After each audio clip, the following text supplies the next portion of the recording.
हरे कृष्ण।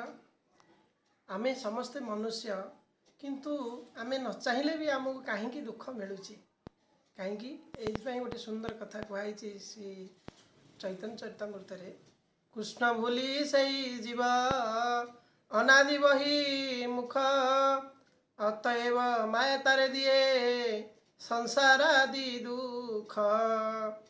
जीव हेउछि नित्य कृष्ण दास किंतु से भूली जाइछि से निजकू मायार दास कर निजर मोह माया स्त्री पुत्र कन्या धन संपत्ति घर प्रवृत्ति रे आसक्ति हेतु से दुख पाउछि।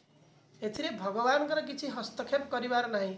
भगवान चाहती सबु जीव किभଳି भावरे मते भजन करी मो निकट को आसु किंतु जीव से कथा मातृगर्भ रे थिला बेले तार ज्ञान थिला किंतु जेतेले से मातृगर्भरु बाहरी आसी सेतेबेले से विस्मरण हो जाउछि। तेणु कुआ कुआ बोली क्रंदन करुछि कुत्र आसीत मु कुआड़े आसिली कौन करुछि सेतेबेले से मायाग्रस्त हो जाउछि। तेणु जीव ई दुख भोग करुछि निजे ही निजर कर्मफल जोगु जीव दुख भोग करुछि। भगवान काहाकू दुख दियंती नहीं कि काहार को सुख भी दियंती नहीं।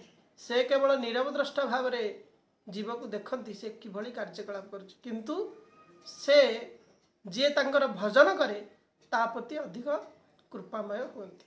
तेणु आमे समस्ते भगवान कर भजन करिया उचित। तेणु कलिजुग श्रीमन चैतन्य महाप्रभु गोटे मात्र मंत्र आमको आनी प्रदान करिसेंती गोलोकर प्रेमधन हरिनाम संकीर्तन। तेणु आमे समस्ते भगवान कर नाम करिया उचित। हरे कृष्ण कृष्ण कृष्ण हरे हरे हरे राम राम राम हरे हरे।